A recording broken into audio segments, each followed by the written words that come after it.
Surgery కంటే hospital bill అంటేనే భయం. అదే మధ్య తరగతికి అందుబాటు ధరలో వైద్యం. Medistar hospitals.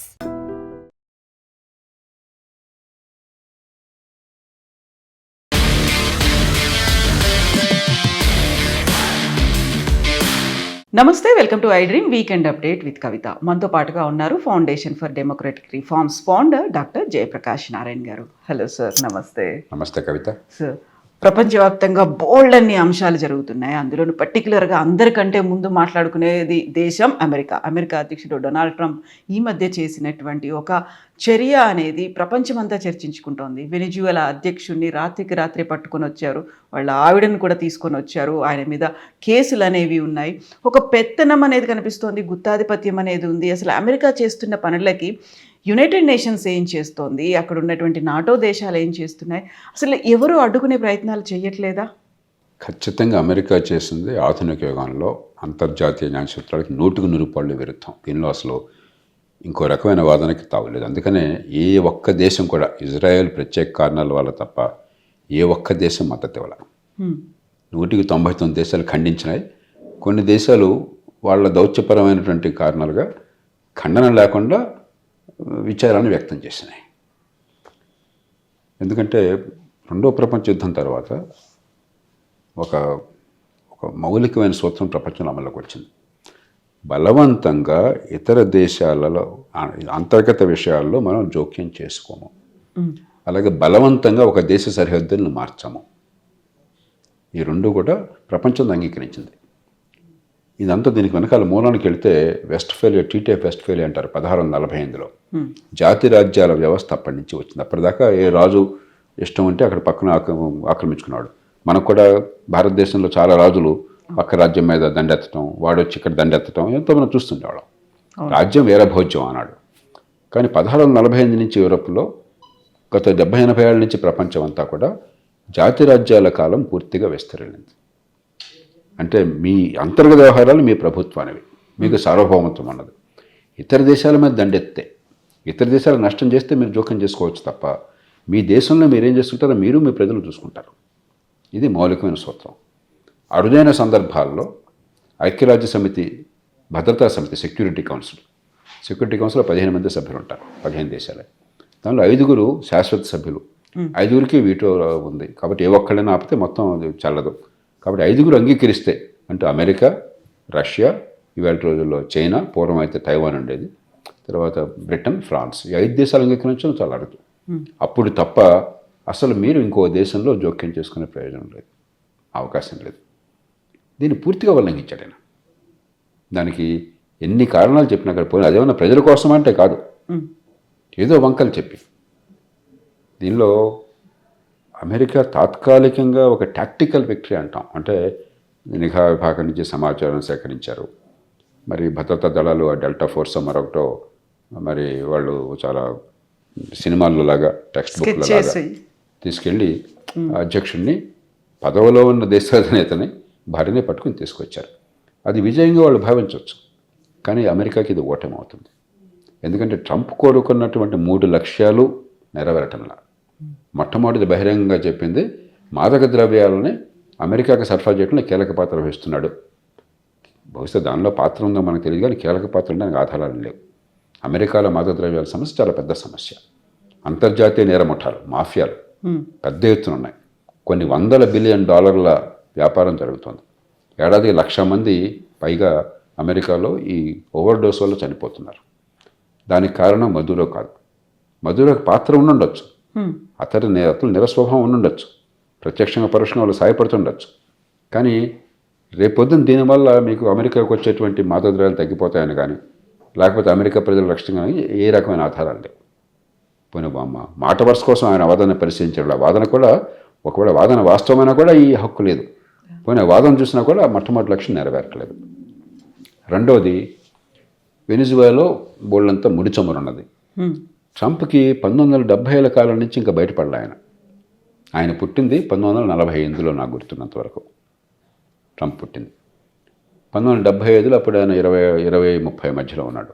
70ఏళ్ల దశకంలోనే మీకు మొట్టమొదటిసారిగా ఆయిల్ని ఒక దౌత్యపరమైన, ఆర్థికపరమైన ఆయుధంగా ఈ అరబ్ దేశాలు ఉపయోగించడం మొదలెట్టినాయి. ఒక్కసారిగా కొద్ది కాలంలో 10 రెట్లు పెరిగింది ఆయిల్ ధర.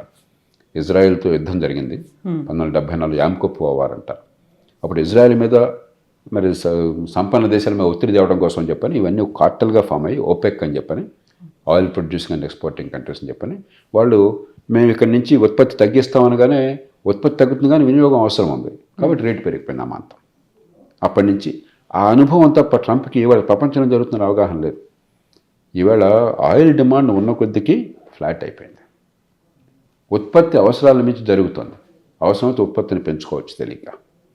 రెండోది ఒక 20 ఏళ్ల కాలంలో అసలు ఆయిల్ అవసరం తగ్గిపోతుంది. మీరు ఎలక్ట్రిక్ కార్స్ వస్తున్నాయి, సోలార్ పవర్ వస్తుంది, విండ్ పవర్ వస్తుంది, బయోఫ్యూయల్స్ వస్తున్నాయి, రకరకాల బ్యాటరీ స్టోరేజ్ వస్తుంది, రకరకాల పద్ధతులు వస్తున్నాయి. కాబట్టి ఆయిల్ కాలం చెల్లింది. అందులో వెనిజువేలాలో ఉన్నటువంటి ముడి చమురు చాలా దట్టంగా ఉండేది.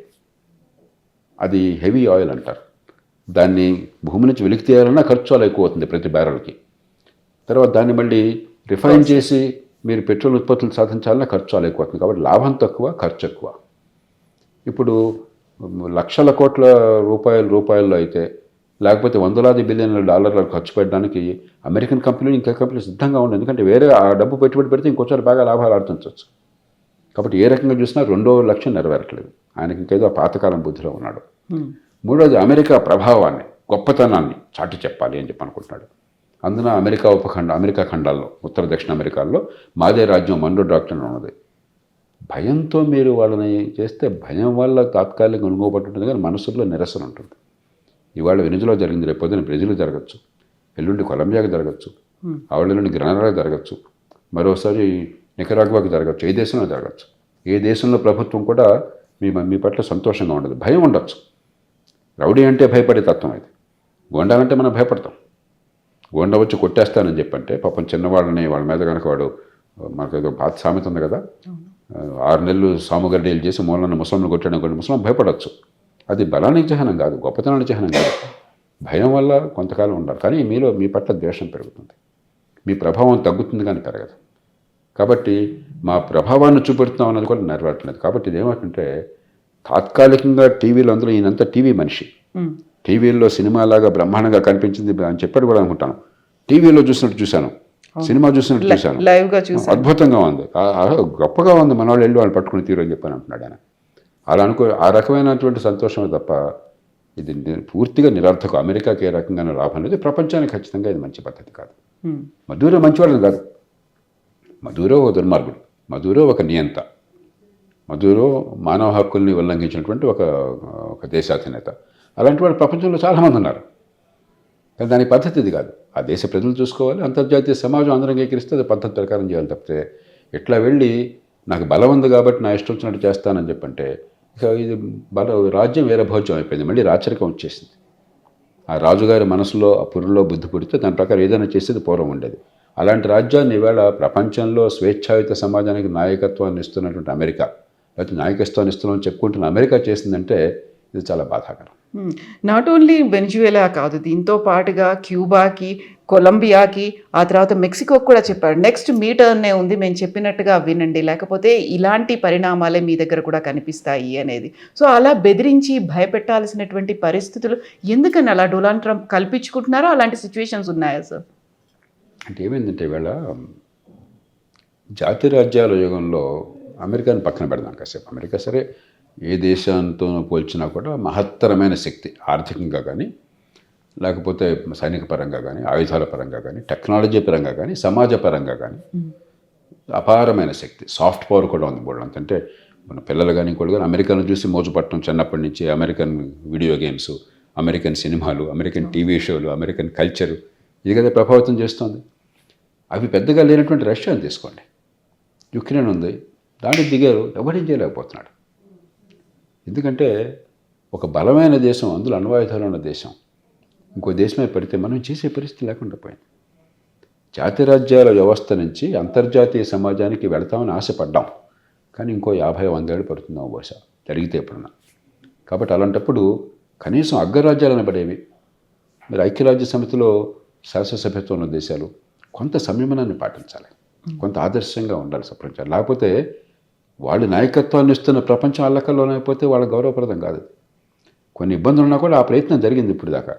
ట్రంప్ ఏంటంటే మామూలుగా ఉండేటువంటి సాంప్రదాయాలు, మర్యాదలు, దౌత్యపరమైనటువంటి భాష విషయంలో కానీ, చేతల విషయంలో కానీ, పూర్వం కనీసం పొరపాటు చేసిన కొన్ని సాంప్రదాయాలు, కొన్ని పద్ధతులు ఉండేవి. అవన్నీ విడిచిపారేసి మాంసం తింటే బొంకులు మెడలో వేసుకుంటాను అంటున్నాడు ఆయన. తప్పులు గతంలో చేసినా కనీసం నాకు ఏదో వంకలు చెప్పేవాడు. ఇప్పుడు అవన్నీ తీసిపారేసి, అవునయ్యా నాకు ఇష్టం లేదు, కావాలని, నాకు గ్రీన్లాండ్ కావాలని ఉంది, నాకు మోసపడ్డాను, తీసేసుకుంటాను, నువ్వు కూడా మధ్యలో ఎలా వస్తావు? ఇది అంటే ఒక రౌడీలు ఏం చేస్తారో అలా జరుగుతుంది.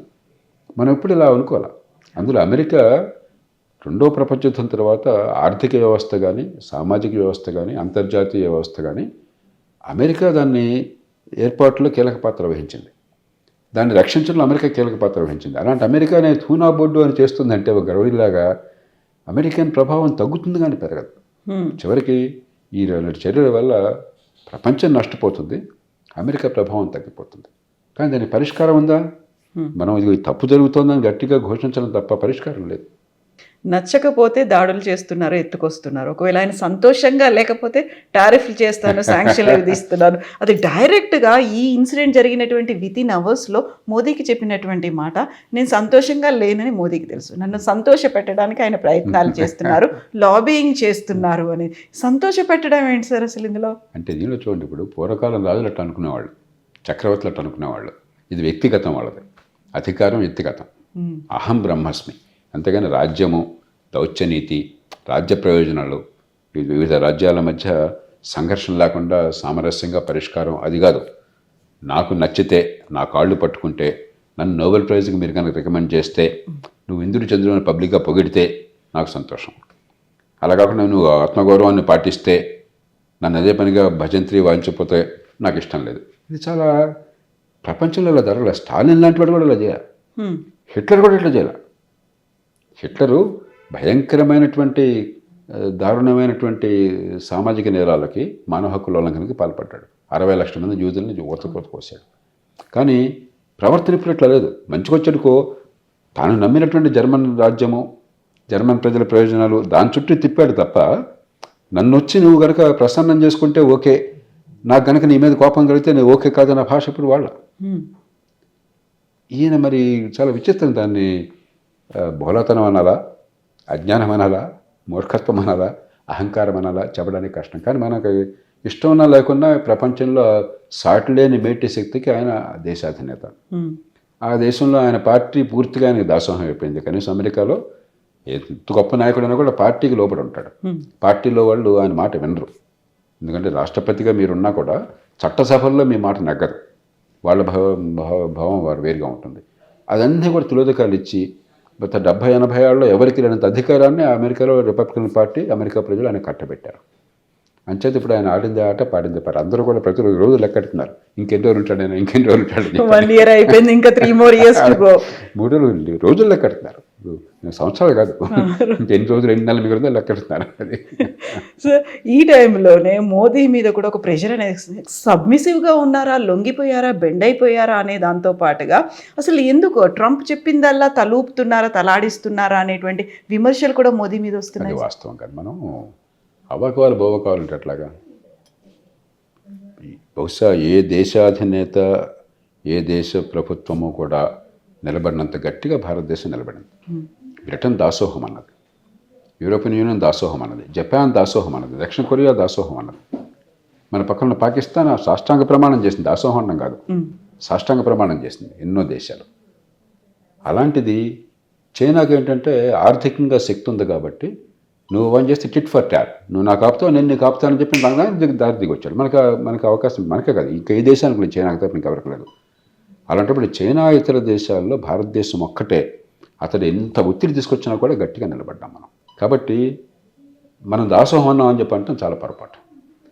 2, అదే సమయంలో మనందరం ఏం చెప్తున్నాం, నాతో సహా రాతపూర్వకంగానే బహిరంగ చెప్పేది, మొహమ్మద్ కోపంతో ముక్కును కోసుకోవద్దు. ట్రంప్ ఎలాంటి వాడో మనందరికీ తెలుసు. భాష అనవసరం పదాలు అవసరం లేదు. కానీ ట్రంప్ అంటే మనకి ఇష్టం ఉన్నా లేకపోయినా కూడా అమెరికాతో మనకి సంబంధాలు అవసరం. అమెరికన్ మార్కెట్ లేకుండా చైనాకి నష్టం, భారత్కి నష్టం, ప్రపంచంలో ప్రతి దేశానికి నష్టం. ప్రపంచ ఆర్థిక వ్యవస్థ 25% అమెరికాలో ఉంది. ప్రపంచ మార్కెటింగ్ పవర్లో, ఎగుమతుల్లో చాలా పెద్ద వాటా అమెరికాకు ఉన్నది. అందులో మన దేశానికి అమెరికాతో వాణిజ్యంలో దాదాపు $40 బిలియన్ మిగులు ఉన్నది. ఒక అమెరికాతో మాత్రమే భారతదేశానికి మిగులు ఉన్నది. చైనాతో $100 బిలియన్ తరుగు ఉన్నది, లోటు ఉన్నది. కాబట్టి మనం మొహం మీద కోపంతో ముక్కును కోసుకుంటాము. ట్రంప్ మీద కోపంతో నేను భేషణానికి కూర్చుని నేను అసలు వాడితో మాట్లాడను, ఎక్కడా కూడా ఈ పట్టి ఉడిపి ధోరణి ఉండదు అని చెప్పంటే అతనిలా ప్రవర్తిస్తాననుకుంటే నష్టపోయేది మనం. అంచేత మన గౌరవాన్ని మనం కాపాడుకున్నాం. ఖచ్చితంగా ఆ సంకేతం పూర్తిగా అందింది. అదే సమయంలో ఒడుపుగా ప్రవర్తించాలి. అంచేత ఈ విషయంలో ప్రభుత్వాన్ని ఇరుకుని పెట్టడం కానీ దీన్ని రాజకీయం చేయడం కానీ దేశ ప్రజలకు విరుద్ధం. సో ఇదే ఆలోచన ట్రంప్ కూడా చేస్తున్నారు సార్. ఇలాంటి మాటలు, శాంక్షన్స్, బెదిరింపులు ఇవన్నీ చెప్పినప్పుడు కూడా మోదీ నా అసలైన స్నేహితుడు, నిజమైన స్నేహితుడు, మంచి మిత్రుడు. అవన్నీ మాటల కోసం. ఆయనకి ఎప్పుడు ఎక్కడైనా బాగుగానే వంగదాడి దగ్గర బాగుకాదు. తాను నమ్మిన తన సొంత ప్రయోజనాలు, తన దృష్టిలో నిజమైన కాకపోయినా తన దేశ ప్రయోజనాలు, అక్కడ మాత్రం ట్రంప్ ఎవ్వరికీ ఆయన రాజీ పడ్డం, ఆయన తత్వం అది. కాబట్టి మనం ఒడుపుగా అంతే తెలివితేటల్ని, అంతే వ్యూహచాతుర్యాన్ని, అంతే దృఢ సంకల్పాన్ని, అయితే మృదువైన భాషలో, దౌత్యపరంగా అంగీకరించే భాషలో, దీర్ఘకాలంలో సంబంధాలు చెడిపోకుండా, వ్యక్తిగతంగా ఏదేదో అమితుమి తెలుసుకోవడం తూతుమేమే కాకుండా మనం కూడా అంత గట్టిగా ఉండాలి. ఇప్పుడు వెనిజులా ఇన్సిడెంట్ అయిన తర్వాత అసదుద్దీన్ ఓవైసీ ఒక మాట అన్నారు సార్. ఎలా అయితే అమెరికా వెళ్ళి అక్కడ వెనిజులా మీద అటాక్ చేసిందో అలాగే మనం కూడా పాకిస్తాన్ మీద అటాక్ చేయాలి. అక్కడ ఉన్నటువంటి టెర్రర్ బేస్ క్యాంపులు, టెర్రరిస్టులు, మన మారణ హోమానికి కారణమైన వాళ్ళందరినీ పట్టుకొచ్చేయాలి అని. అలాంటిది నిజంగా జరుగుతుందా? మనం చేస్తామా? అలాంటి ఆలోచన కూడా మంచిది కాదు. మన ప్రయోజనాలు నెరవేర్చుకోవాలి కానీ కసితో, కక్షతో, సినిమాలలాగా బస్తీ మే సవాల్, తొడగొట్టే సవాల్, ఇవన్నీ కూడా అపరిపక్వమైనటువంటి ఆలోచనలు. ఇదంతా కూడా బజార్లో మనం చూస్తుంటాం. రోడ్డు మీద మీ వాహనం ఇంకో వాహనాన్ని తగిలితే, లేకపోతే సినిమా హాల్లో సినిమా సోకాల్డ్ హీరోలను పడేవాళ్ళు. ఇది కాదు సభ్య సమాజంలో జరగవలసింది. కాబట్టి ట్రంప్ చేసింది మనం భయంకరమైనటువంటి తప్పు అని చెప్పని మనం అంటూ మనం కూడా అలా చేయాలని చెప్పంటే మనం అసలు అర్థం ఉందా? అది కాదు.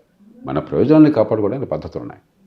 ఏ దేశాన్నైనా అవమానించకూడదు. ఉదాహరణకి మదూరోకి అక్కడ వెనిజువేలాలో ప్రజల ఆదరణ లేదు. మొన్న జరిగిన ఎన్నికల్లో 30% వస్తే 60%, 5% ప్రతిపక్షానికి వచ్చి ఆయన గెలిచానని ప్రకటించుకున్నాడు. వాళ్ళందరినీ అణిచిపారేశాడు. కానీ ఒక దేశంలో అధినేతగా ఉన్నవాడిని ఈ రకంగా తీసుకుపోతే మీరు ఆ దేశంలో వాడి గౌరవాన్ని పెంచుతున్నారు. అక్కడ వచ్చే వ్యతిరేకత కంటే కూడా.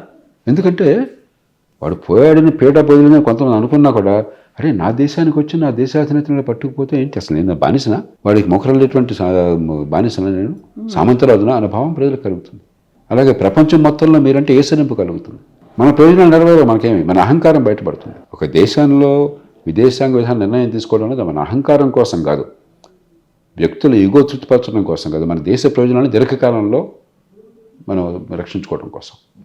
అంచేత ఇవన్నీ ఏంటంటే రాజకీయంగా కొన్ని సందర్భాల్లో దేశభక్తిని చూపెట్టుకోవాలంటే ఇది మార్గం అని చెప్పిన కొంతమంది రాజకీయాలు ఉన్న వాళ్ళు అనొచ్చు. కానీ నిజమైన దేశభక్తి దీర్ఘకాలికంగా మన ప్రయోజనాలను వ్యూహాత్మకంగా ఎలాగా కాపాడుకోవాలి. అంతే తప్ప పాకిస్తాన్ మీద దాడికి దిగితే ఇవాళ దేశభక్తి, లేకపోతే మరొకరిని ఎవరినో ఇష్టం వచ్చిన బూతులు తిరిగితే దేశభక్తి, ట్రంప్ లాగా అవాకులు చౌకాలు మాట్లాడి దేశభక్తి అనుకోకూడదు మనం. ఇప్పుడు అమెరికా ఇలాంటి పనులు చేస్తుంది, ఇది కొత్తది కాదు అనుకున్నప్పుడు సార్ యునైటెడ్ నేషన్స్ ఏం చేస్తున్నాయి? మానవ హక్కులు అనేవి ఉంటాయి, లేకపోతే అంతర్జాతీయ, ఇప్పుడు ఐక్యరాజ్య సమితిలో సర్వసభ్య సమావేశంలో అన్ని దేశాలు ఉంటాయి. దానిలో మనకి గోటి పాత్ర అంత దేశము అమెరికా, భారత్, చైనా సమానమే కాగితం మీద. కానీ నిజంగా సమానమా? చిన్న దేశాలు అక్కడ ఎక్కడన్నా మనకి దుర్వినియోగం చూడాల్సి వస్తుంది. జనాభా లేదు, ఆర్థిక వ్యవస్థ లేదు, సైనిక పాఠం లేదు, ఊరికే సంఖ్యాబలం కోసం కనిపిస్తుంది అరణ్యరోధన. అందుకే నిజమైన అధికారాన్ని 5 అగ్రరాజ్యాల చేతుల్లో పెట్టారు. ఆ అగ్రరాజ్యాలు అయితే కలిసి రావు. ఒకవేళ మిగతా 4 కలిసి వచ్చినా ఈ విషయంలో బహుశా బ్రిటను, ఫ్రాన్స్ కూడా కలిసి వస్తే రావచ్చు. ఒక ట్రంప్ కోప్పడ్డా కూడా పర్లేదు చూసుకుందాం అని చెప్పని. అమెరికా వ్యతిరేకిస్తుంది, అమెరికా వ్యతిరేకించడం ఆగిపోతుంది అక్కడ. కాబట్టి ఇక్కడ మనం ప్రజల వాణిని, ప్రపంచ ప్రజల వాణిని, అన్ని దేశాల వాణిని వినిపించడం, కొంచెం సిగ్గొచ్చేట్టు చేయడం తప్ప మీకు వేరే మార్గం లేదు. జాతిరాజ్యాల యుగంలో జాతిరాజ్యాల శక్తిని దాటి వాటిని అణిచివేసే శక్తి ప్రపంచ సమాజానికి లేదు. చిన్న చిన్న దేశాలు అయితే అందరూ కలిసి వస్తే చేయొచ్చు మనం. ఇంత బలమైన దేశం, అందులో మామూలు దేశం కాదుగా అమెరికా. అది తీసేయండి, పాకిస్తాన్ చేస్తే మీరు పెద్దగా ఏం చేయలేరు. అణ్వాయుధాలు ఉన్నాయి, మనతో పరిస్థితి చాలా చిన్న దేశమే అన్ని రకాలుగా, కానీ మీరేం చేయలేరు పెద్దగా బయట నుంచి. సో మనం ప్రపంచ ప్రజాభిప్రాయము మనలో ఉన్నటువంటి ఆ వాదనలో ఉన్న పట్టుత్వము, ఆ దేశంలో ప్రజల నుంచి వచ్చే నిరసన, అవి మార్చాలి తప్ప నేను బలవంతంగా తుపాకీ పట్టును మారుస్తానని చెప్పంటే ప్రపంచం అల్లకల్లం అవుతుంది. సో గతంలో కూడా మనం భారతదేశం కూడా వీటో పవర్ కోసం ప్రయత్నిస్తుంది అనుకున్నప్పుడు 5 దేశాలే ఉన్నాయి, 6వ దేశంగా భారత్ రావాలి అని ప్రయత్నాలు, బట్ అది ఎందుకని ఇంకా నెరవేరలేదు సార్?